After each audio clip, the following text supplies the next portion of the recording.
اور جیسے میں نے عرض کیا کہ دیکھیں 22 اگست 2016 سے بھی آپریشن چل ہی رہا ہے نا, کوئی ایک کنکر بھی مارا ہے کسی فوج پہ, رینجرز پہ, پولیس پہ ایم کیو ایم نے؟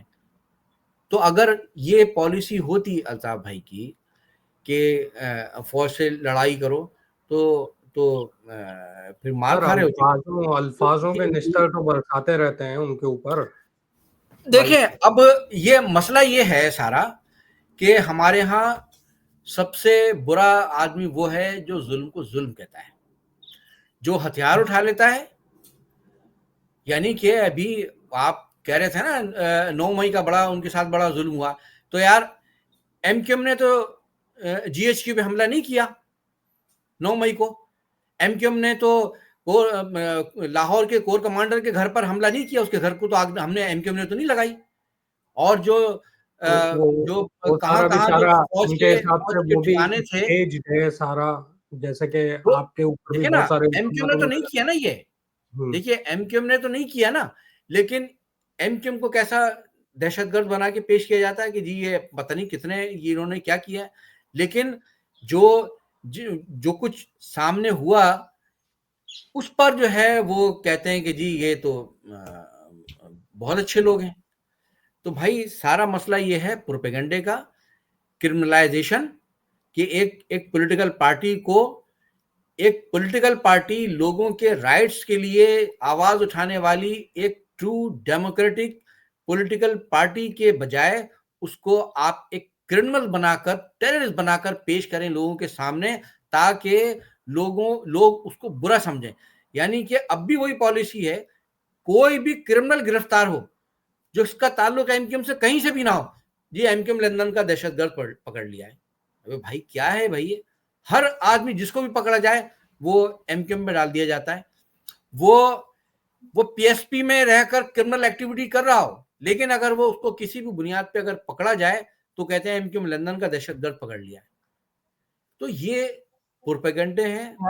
یہ چیزیں اب لوگوں کو سمجھ میں آ رہی ہیں, اسپیشلی آفٹر 9 میں لوگوں کو جب یہ پنجاب میں پنجابیوں کے ساتھ ہونا شروع ہوا ہے تو اب چیزیں ان کو سمجھ میں آ رہی ہیں. بہت سوشل میڈیا پہ پنجابی کافی ویڈیو ڈال رہے ہوتے ہیں الطاف بھائی کے کلپس نکال کے پرانے, اور کہتے ہیں بندہ صحیح کہتا تھا, اس وقت ہم سمجھے نہیں. تو جب الطاف بھائی کہتے تھے کہ بھائی ہمارے ساتھ یہ ظلم ہو رہا ہے, یہ ایجنسیز کے لوگ یا فوج کے لوگ کر رہے ہیں, یہ غلط ہو رہا ہے, تو کہتے تھے کہ یہ ملک دشمن ہے, یہ فوج کے خلاف بات کرتے ہیں. تو بھائی اگر مطلب دیکھیں کیا یہ انہی چند برسوں میں کیا یہ نہیں ہوا, مثال کے طور پر وہ ایک جنرل صاحب ہیں جن کو آئی ایس آئی کے سابق سربراہ ہیں جنرل فیض حمید صاحب, ٹھیک ہے, ان کو ڈیٹین کیا ہوا ہے, ان پہ کیسز چل رہا ہے, کیا ہے ہمیں اس کی تفصیل نہیں پتا. تو اور کہا تو یہ بھی جاتا ہے کہ جی 9 مئی کو جو کچھ ہوا وہ ساری انہوں نے پلاننگ کی اور یہ تھے پیچھے, اور نہ جانے کیا کچھ کہا جاتا ہے. ٹھیک ہے, اگر انہوں نے یا ان کے کسی فرد نے, ان کے کسی مطلب جونیئر نے یا کسی نے بھی اگر کوئی غلط کام کیا ہے, تو کیا اس کی بنیاد پر آپ پوری فوج کو برا کہہ سکتے ہیں؟ نہیں, بالکل نہیں. ٹھیک ہے, تو اگر ایم کیو ایم کے کسی کارکن نے اگر کہیں کوئی غلط عمل کیا ہے, کہ کوئی کرمنل ایکٹیویٹی کی ہے, تو کیا آپ اس کی بنیاد پر پوری ایم کیو ایم کو دہشت گرد کہیں گے؟ کیا یہ درست ہے؟ کیا اس کی بنیاد پر آپ پوری ایم کیو ایم کو, جو اتنی کروڑوں لوگوں کا مینڈیٹ رکھنے والی ہے, کروڑوں لوگوں کی نمائندگی کرنے والی ہے, بار بار وہ ثابت کر چکی ہے کہ وہ ایک ڈیموکریٹک پولیٹیکل پارٹی ہے جو پرامن طریقے سے اپنی جدوجہد کر رہی ہے, جس کا لیڈر جو ہے وہ اس کا دامن صاف ہے, آپ پورا لشکر کشی کر کے اس کو ختم کرنے کے لیے آپ پوری ریاست چڑھ دوڑے اس کے اوپر, کیا یہ صحیح ہے؟ تو لوگ انفرادی طور پر غلط ہوتے ہیں, اور کوئی بھی فرد, یار یہ تو میں نے آپ سے بھی کہا نا کہ الطاف بھائی جیسا تو کوئی لیڈر نہیں جو کھل کے کہے کہ میری پارٹی کے فلاں لوگ جو ہے وہ ان غلط کاریوں میں پڑ گئے ہیں, ان برائیوں میں پڑ گئے, ان کو تحریک سے خارج کیا جاتا ہے. کیا کسی میں ہمت ہے؟ کیا زرداری کہ یہ ہمت ہے کہ وہ کھل کے کہے کہ میری پوری پارٹی جو ہے وہ کرپشن کی دلدل میں نیچے سے لے کر پوری اس کا رواں کرپشن میں ہے دھسا ہوا. زرداری میں یہ ہمت ہے کیا؟ نواز شریف میں یہ ہمت ہے کیا؟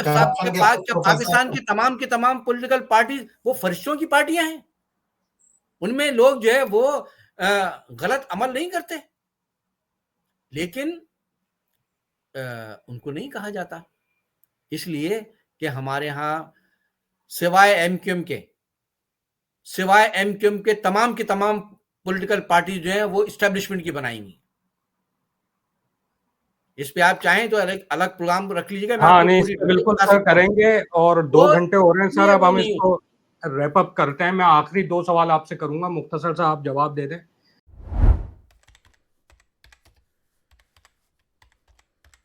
تو ہم اس کو ریپ اپ کرتے ہیں سر.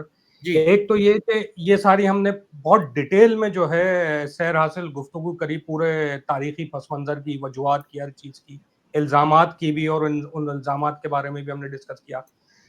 سر اب آگے کیا ہے، نیکسٹ اسٹیپ کیا ہے ایم کیو ایم پاکستان کا یا لندن کا یا جو بھی اس کو کہا جاتا ہے؟ الطاف بھائی اس کو کیسے دیکھتے ہیں؟ What is next step? ایک سوال دوسرا اس کے ساتھ ہی جوڑ لیں، ساتھ دے دیے گا جواب، کہ الطاف بھائی کا بھی ایک لیٹسٹ بیان آیا ہے ایران اور اسرائیل کی اس جنگ کے متعلق، اس میں پاکستان کے رول کے متعلق انہوں نے ایک بیان دیا ہے کہ پاکستان کو اس میں پارٹنر نہیں بننا چاہیے پاکستان کی خاطر.